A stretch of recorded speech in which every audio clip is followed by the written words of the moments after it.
E eu faço aqui novamente um apelo à família vascaína. Isto é um momento de união. Não é o momento de dizer A mais B não joga nada, aquele não pode jogar, aquele já não joga, aquele é pior que o outro. É o momento de nos unirmos. Vai ser duro até ao final. As pessoas têm que aceitar, vai ser duro até ao final. Mas nós acreditamos que vamos fazer uma boa época. Agora, se estivermos unidos, não vai ser possível. Se quiserem um culpado, está aqui o culpado. Agora, deixem a equipa respirar, deem tranquilidade à equipa, porque os miúdos leem as redes sociais, leem as entrevistas, leem os comentários, não conseguem abstrair-se disso. E isso altera o estado de espírito da equipa. Isso não é bom para eles. E, portanto, com 18, com 19 e com 20 anos, claro que eles estão no processo de amadurecimento, muitos deles, e precisam de calma e precisam da nossa união. O que eu gostava de ver é os nossos 30 milhões ou 35 milhões, todos os jogos, a apoiarem-nos, porque vai haver momentos bons e vai haver momentos menos bons, e nós temos que aceitar. É a nossa verdade, é a nossa vida, e vai ser assim até ao final.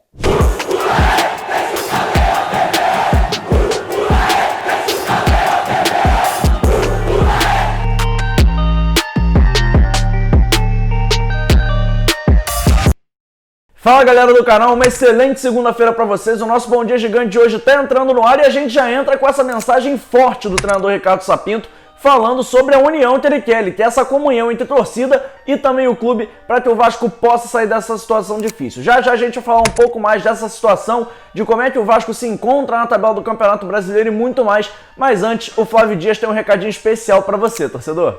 O vídeo de hoje é patrocinado por FutebolTeamGame.com, um jogo de gerenciamento de futebol gratuito.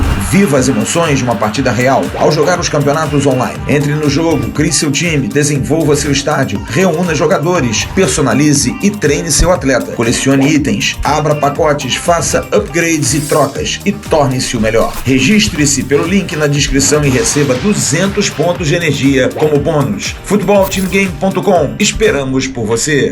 E voltando a falar do momento de união que o treinador do Vasco prega, o treinador Ricardo Sapinto, é porque o Vasco se encontra em uma situação muito difícil na tabela do Campeonato Brasileiro. Apesar do bom resultado contra o São Paulo ontem, fora de casa, quando a equipe empatou em 1-1, o Vasco ainda ocupa a 16ª colocação no Campeonato Brasileiro e pode sim entrar na zona de rebaixamento hoje, caso o Atlético Goianiense pontue contra o Sport Recife lá no Recife. Então o Vasco aí torce contra o Atlético Goianiense para ficar mais uma rodada fora da zona de rebaixamento. E agora que a gente já falou aí da tabela do Campeonato Brasileiro, realmente o Vasco está nessa situação um pouco complicada, a gente fala um pouquinho mais do jogo de ontem, quando o Vasco conseguiu esse ponto precioso que tira momentaneamente o time da zona de rebaixamento. E o treinador Ricardo Sapinto aproveitou o espaço da entrevista coletiva para explicar em qual esquema o Vasco joga atualmente. Na verdade é um 3-4-3 ofensivo e defensivamente defendemos em 5-4-1. Não quer dizer que um dia não possa se tornar num 3-5-2, pode tornar-se com certeza, e portanto é isso que nós também procuramos nesta altura, porque há jogos diferentes, cada jogo é uma história, e este jogo nós realmente demos mais iniciativa ao adversário, porque é uma equipa com o valor que tem e com o talento e a qualidade dos seus jogadores individualmente, e porque também tem este estilo de jogo que nós chamamos de posse, de mobilidade, de criação constante de linhas de passe, de penetração, que é por dentro, que é por fora, são perigosos em todos os momentos e também são perigosos mesmo assim também quando estão baixos e em transição ofensiva. Sabemos que era um jogo que tínhamos que adotar esta estratégia. Agora, com certeza, quando jogamos contra o Ceará, vai ser o Ceará de certeza a fechar-se e a que nos dá mais iniciativa de jogo, estamos à espera disso e teremos que melhorar ofensivamente. Teremos que ofensivamente em relação àquilo que foi contra o Fortaleza, apesar de eu ser uma boa equipa, uma equipa com bons jogadores, mas claramente em casa temos que criar mais, temos que ser mais ofensivos e que temos que ser superiores a alguns determinados adversários, pelo menos em casa. Claro que com o nosso apoio, o nosso 12º jogador, com o São Januário cheio, era mais fácil, motiva, ajuda, não está vazio, os adversários também, enfim, crescem, o fator casa deixa de ter aquela força que normalmente tem, mas acredito que é esse o processo. O caminho em termos defensivos a equipa estabilizou, mas precisamos de melhorar ofensivamente, claramente. Curioso que ele falou que o Vasco joga num 3-4-3 para ele e não o 3-5-2 que a gente tanto imaginava. E o Ricardo Sapinto também aproveitou para falar um pouco mais do estreante em campeonatos brasileiros, o goleiro Lucão, que na minha opinião foi bem ontem nesse jogo de estreia. Sobre o Lucão, fez uma exibição muito segura, uma exibição muito inteligente da parte dele, foi aquilo que eu lhe disse. Fundamentalmente hoje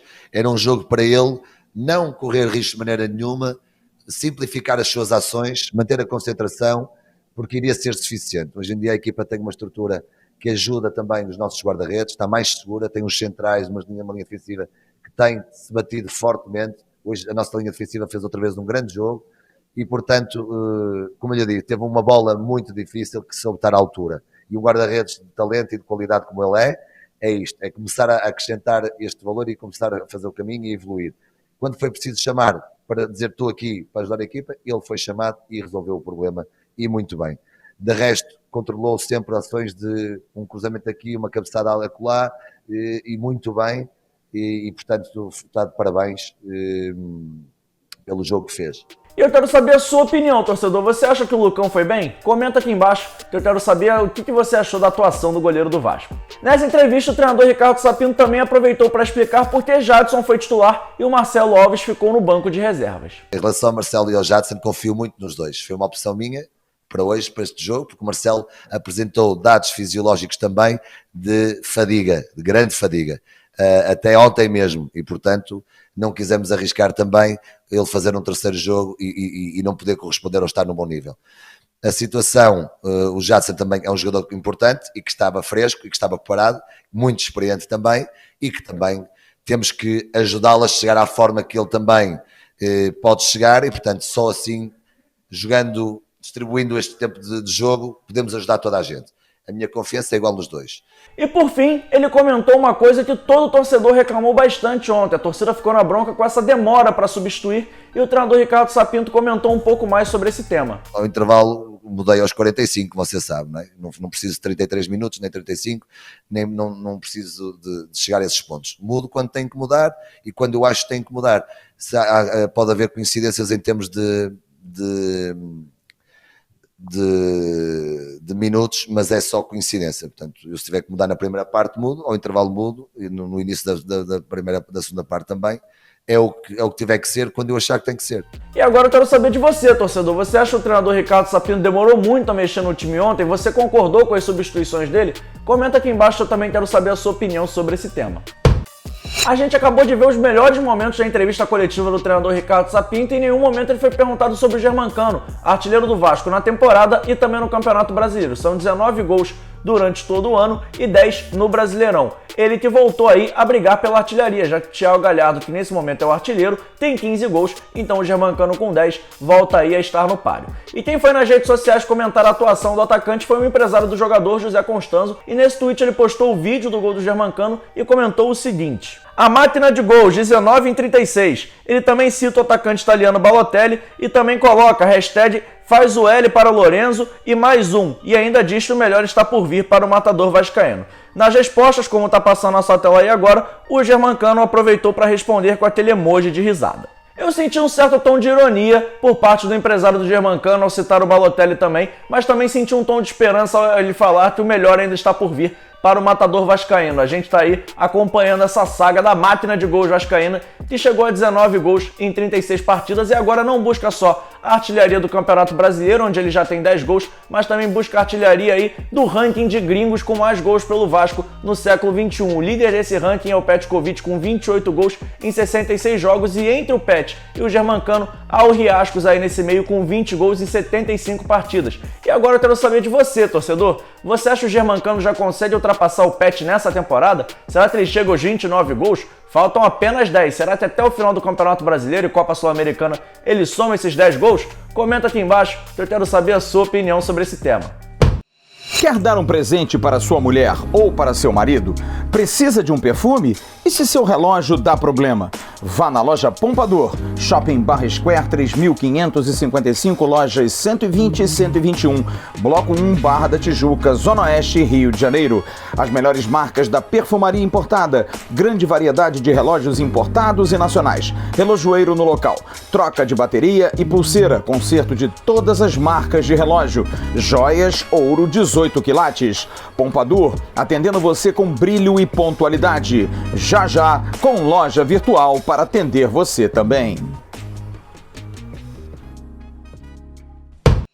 E a gente já falou de Campeonato Brasileiro e agora a gente vira a chave para falar um pouco mais da Copa Sul-Americana, competição que tem jogo nessa semana. Quinta-feira o Vasco vai até Buenos Aires enfrentar o Defensa e Justiça. Jogo aí tem tudo para ser complicado, já que a equipe argentina fora de casa nunca é fácil. Mas antes de a gente falar um pouco mais dos argentinos, o treinador Ricardo Sapinto também analisou o próximo adversário. A gente fala sobre a lista da competição, que hoje o Vasco deve divulgar a nova lista de relacionados com a inclusão de 3 nomes. Na verdade, com a substituição de 3 nomes, já que como a lista antiga está passando na sua tela e agora, 3 desses jogadores dessa lista terão de ser substituídos para a entrada do zagueiro Jadson, do lateral direito Léo Matos e também do atacante Gustavo Torres. E os mais cotados para serem substituídos são o Ramon e o Breno, os dois que têm contrato até dezembro e não devem mais atuar pelo Vasco, e também o atacante Guilherme Paredes, que já voltou ao Tajeres da Argentina, de onde ele veio por empréstimo para o Vasco. Então, esses 3 jogadores devem sair para a entrada desses 3 jogadores que o Vasco conseguiu nessa janela de meio de temporada. E para esse jogo contra o Defensa e Justiça, o Vasco deve ter o retorno de 2 jogadores, Carlinhos e Ribamar, já recuperados da Covid-19 e devem fazer o teste e, caso dê negativo,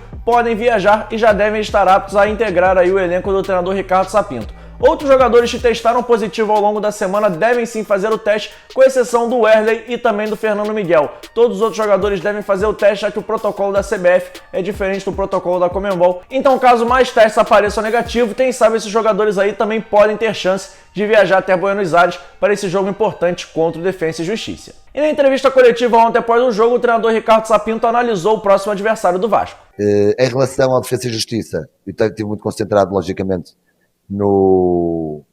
neste jogo. Hoje, por acaso, ontem, durante a viagem que já tinha preparado o São Paulo, vi um jogo deles que empataram em casa, o penúltimo, não o de ontem que perderam 2-0, mas o penúltimo contra o Independente, que já não em casa. É uma equipa que joga num 3-5-2, o Hernando Crespo, o treinador, é uma equipa que, enfim, não vem de resultados ainda muito favoráveis nesta altura, mas nesta altura, nos últimos jogos, no campeonato deles, mas é uma equipa que vai jogar agora uma competição diferente, e sabe, quando há estas competições diferentes, as equipas motivam-se, é outro jogo, é outra competição, e portanto vai ser um jogo difícil, com certeza, porque tem jogadores rápidos na frente, também nas laterais, os jogadores laterais que também são profundos, nos meio campo eles jogam em 1-2, um médio mais defensivo, e depois 2 a chegarem, que criam superioridade numérica nos corredores também, e chegam bem também, quer nos corredores, quer nas zonas de finalização, portanto, e dois avançados muito móveis lá na frente, que temos que ter algum cuidado, porque pedem muito em profundidade também, e dão muito trabalho. Portanto, vou ter a oportunidade agora, hoje ainda, de ver talvez um segundo jogo já na viagem de regresso para Rio de Janeiro, começar a preparar já o Defensa e Justiça, para quinta-feira estarmos à altura desta exigência e podemos fazer um bom resultado. E esse momento difícil o adversário do Vasco vem passando, como o treinador Ricardo Sapinto se referiu, se deve ao fato que nos últimos 6 jogos o Defensa e Justiça teve apenas 1 vitória, 3 empates e 2 derrotas. Então o Vasco aí vai pegar uma equipe que não vive boa fase no campeonato argentino. E já que estamos falando em Copa Sul-Americana, o Vasco aí tem uma expectativa de grana, isso mesmo, o Vasco tem uma expectativa que a premiação referente à última fase que o Vasco enfrentou o Caracas, cerca de 2,8 milhões de reais, caia nas contas do clube até o próximo dia 25, a quarta-feira ainda dessa semana, véspera do jogo contra o Defensa e Justiça. E agora quem chega para falar com a gente aqui no nosso Bom Dia Gigante é o Emerson Rocha. Ele vai falar um pouquinho mais sobre o Trem-Bala da Areia, que foi tricampeão. É isso mesmo, Emerson Rocha? Conta os detalhes aí pra gente, meu parceiro. Bom dia pra você. Bom dia, meu parceiro JP Escofano. É isso, JP. O Vasco é campeão brasileiro de beach soccer. E olha, campeão não, tricampeão brasileiro. O time ontem venceu o Sampaio Corrêa nos pênaltis na decisão, depois do Vasco ter eliminado o nosso maior rival numa virada espetacular no fim de semana, venceu por 7-6 e aí na final enfrentando a equipe do Sampaio Corrêa, que é um ótimo time de beach soccer, mas o Vasco empatou em 1-1 no tempo normal, 1-1 na prorrogação e venceu por 3-2 nos pênaltis. Você está vendo agora aí na tela os gols do Vasco nessa partida. O primeiro gol marcado pelo Rafinha, um chute do goleiro Rafael Padilha, e o Rafinha desviou, fazendo o gol de empate do Vasco e saiu atrás. Já na prorrogação, o Vasco conseguiu a virada com o Luquinhas batendo uma falta ali na entrada da área, 2-1 Vasco, mas no finalzinho o Sampaio Corrêa conseguiu um empate. Já nos pênaltis, brilhou a estrela do goleiro Rafael Padilha, que foi eleito o melhor goleiro da competição. Ele defendeu o último pênalti do Sampaio Corrêa e depois o Jordan fez o último gol do Vasco, garantindo o título do Vasco, o terceiro título do Vasco, campeão brasileiro de beach soccer. Ganhou em 2017, 2019 e agora em 2020, o Vasco, que teve, além do goleiro Rafael Padilha, eleito o melhor goleiro da competição, também teve o artilheiro Lucão com 11 gols ao lado de Datinha do Sampaio Corrêa, que foi eleito o melhor jogador da competição. É isso aí, nas areias só dá Vasco, o Trem-Bala da Areia é tricampeão brasileiro de beach soccer. E daqui a pouco eu volto com informações do nosso Sub-20, que também deu uma boa alegria nesse fim de semana. Tamo junto, JP, segue daí! Muito legal, parabéns para o Trem-Bala da Areia, o Vasco aí tricampeão brasileiro, muito bacana. Mas Emerson, o Vasco também venceu no Campeonato Brasileiro Sub-20. Quais são os detalhes? O que você pode contar pra gente sobre esse jogo? Beleza, JP, tô de volta agora para falar do time Sub-20 do Vasco, que pelo Campeonato Brasileiro da categoria venceu ontem o Internacional por 3-0, mesmo jogando fora de casa. E aí na tela os 3 gols do Vasco. O primeiro, uma bobeada tremenda do goleiro da equipe do Internacional e a bola passou debaixo do seu pé numa recuo do zagueiro. 1-0 Vasco, que gol bizonho ainda no comecinho da partida. No segundo tempo o Vasco foi para cima e numa tabelinha do Arthur com Matias Galarça, o paraguaio cruzou na área e Figueiredo colocou no fundo do barbante. 2-0 Vasco.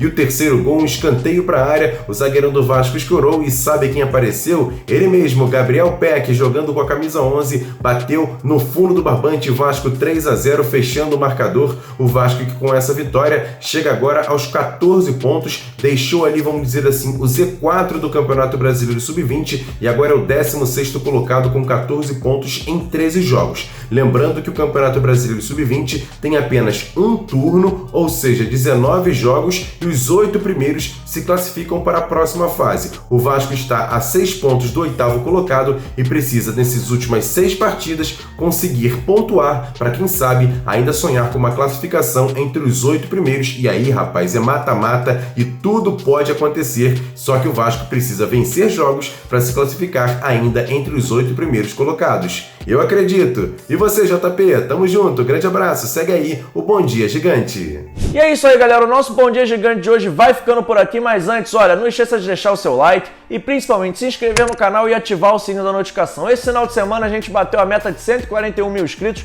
e vamos continuar compartilhando o canal para mais vascaínos. Manda no Telegram, no WhatsApp, no Facebook, por onde der, compartilhe o canal Atenção Vascaínos e ajude a chegar em mais vascaínos. Você também ajuda compartilhando, deixando o seu like, pois ele faz esse vídeo chegar a mais vascaínos e mais pessoas ficarão bem informadas sobre o nosso Vascão. Curta também o canal AV+, o segundo canal da nossa plataforma aqui do Atenção Vascaínos. Canal esse todo dia, de segunda a sexta, tem o Acorda Vascaíno com a Mari Barato e hoje não foi diferente. A Mari fez uma análise aí sobre o jogo do Vasco, trouxe alguns spoilers do nosso Bom Dia e muito mais. Vale a pena você curtir lá o nosso AV+, o card está passando aqui em cima. E para encerrar, a gente está no Facebook, no Instagram e também lá no Twitter, como @avascaínos, são as redes sociais do canal e a gente dá muitas notícias por lá também. Você sabia que a gente noticiou em primeira mão que o Fernando Miguel e o Wesley ficariam de fora do jogo de ontem? Então, curte as nossas redes sociais, acompanha a gente por lá também, tem várias notícias em primeira mão para você curtir. Galera, a gente vai ficando por aqui, uma excelente segunda-feira para vocês e a partir das 7h30 a nossa live tradicional de toda segunda estará no ar. Valeu? Um forte abraço para vocês,